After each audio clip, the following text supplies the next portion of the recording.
Guys हमारी तरफ से आप लोगों को प्यार भरा नमस्ते। और आप लोग कैसे हैं? आशा करते हैं अच्छे ही होंगे, अपनी अपनी ज़िंदगी में स्वस्थ और मस्त होंगे।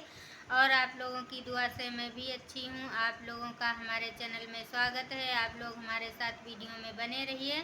और मैं भी एक कहानी सुनाऊंगी, अगर अच्छी लगे तो लाइक ज़रूर करना फ्रेंड्स, और कहानी को पूरा सुनिएगा क्योंकि कहानी के अंत में ही आनंद आता है। तो इस कहानी का नाम है गरीब बकरी का बंटवारा। और बहुत समय पहले की बात है, एक गांव में दीनू नाम का एक व्यक्ति रहता था और उसके दो बच्चे भी थे। वह अपनी पत्नी के साथ में रहता था और वह बहुत गरीब था।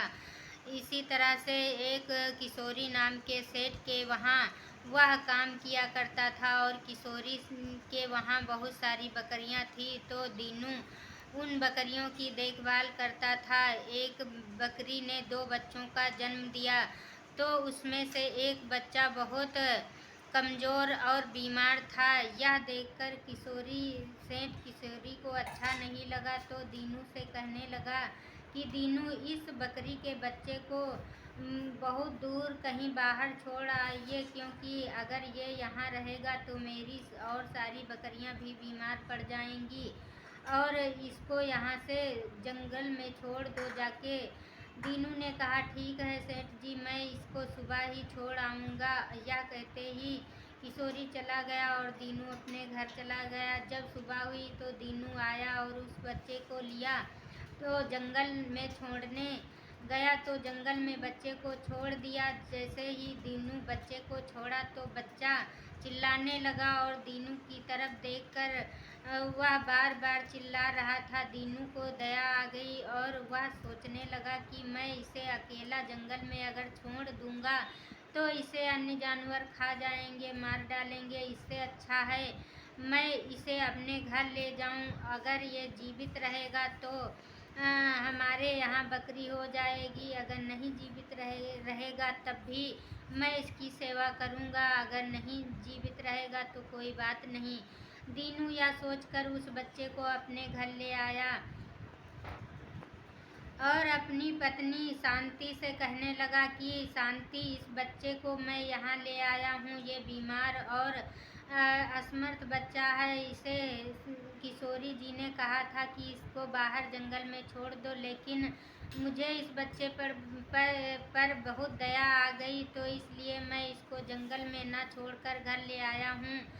तो उसकी पत्नी शांति ने कहा, ये बीमार है तो इसकी इलाज हम लोग कहाँ करा पाएंगे, वैसे भी दो वक्त की रोटी खाने में मुश्किल है और इसकी इलाज हम कैसे कराएंगे।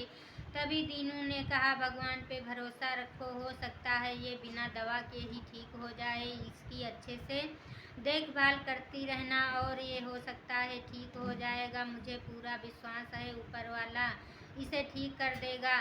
और दीनू की पत्नी शांति उसकी देखभाल करने लगी और वह धीरे धीरे बच्चा ठीक हो गया और एक बड़ी बकरी बन गया और बढ़िया अच्छे से वो खाने पीने लगा। फिर वो बकरी बड़ी हो गई और इसके बाद बकरी दूध देना शुरू कर दिया।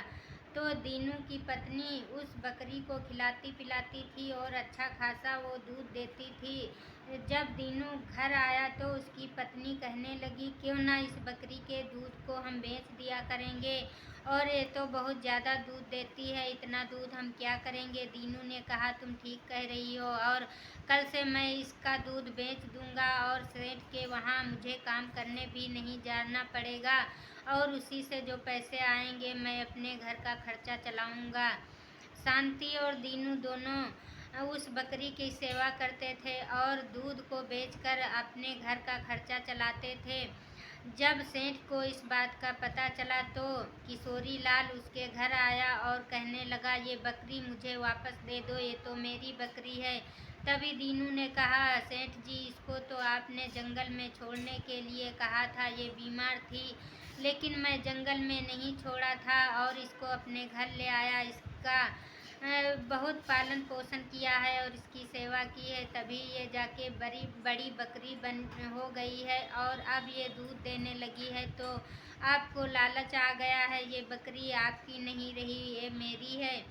यह सुनते ही सेठ किशोरी लाल ने कहा कि मैं अभी पंचायत बुलाऊंगा और इसका फैसला करवाऊंगा। किशोरी लाल ने तुरंत पंचायत बुलाया और फैसला करवाया तो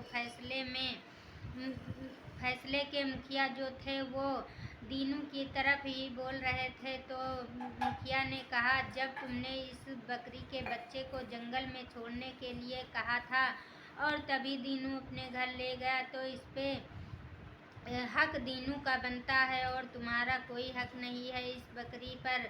तो ये दीनू की बकरी हुई। यह सुनकर सेठ किशोरी लाल को बहुत ही गुस्सा आई और उसने सोचा हमें कुछ न तो कुछ करना ही पड़ेगा, और रात में 2 लोगों को बुलाया और उस बकरी को उठवा लिया। बकरी को उठवाकर अपने घर बंधवा लिया और कहने लगा सेठ कि यहीं पे इसको बांध दीजिए, देखेंगे कौन लेने आएगा। तभी जब शांति और दीनू को पता चला कि मेरी बकरी किशोरी लाल के वहाँ है तो उनको बड़ा दुख हुआ और शांति कहने लगी, चलो हम बकरी को लेने चलेंगे, कैसे नहीं देंगे। तभी दीनू कहने लगा, शांति तुम चुप रहो, और वो बकरी वहाँ रुक ही नहीं पाएगी। वो हमें पूरा विश्वास है कि सेठ उस बकरी को ज़रूर यहाँ तक भेजने आएगा। और तभी दीनू और शांति उसकी पत्नी दोनों आंगन में बैठे थे और यही सोच रहे थे, और बकरी उधर नहीं तो कुछ खाती पीती थी और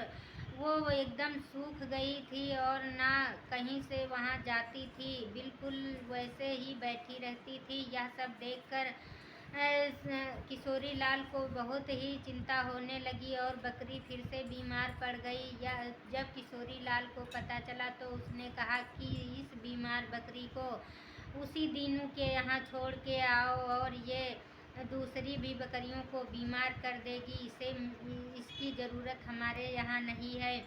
तो उसके नौकर उस बकरी को बाहर छोड़ दिया और वो बकरी दीनू के घर का रास्ता जानती थी। वह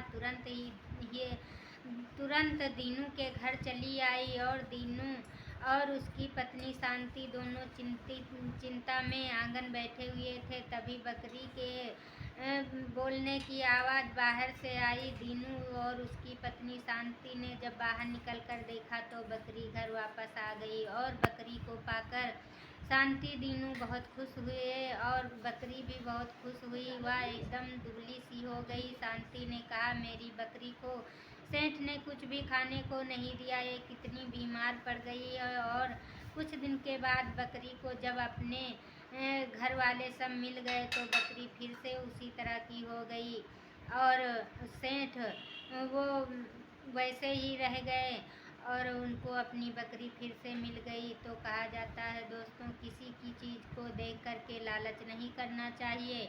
और वह बकरी खुशी खुशी से दीनू के घर रहने लगी और फिर से दूध देने लगी।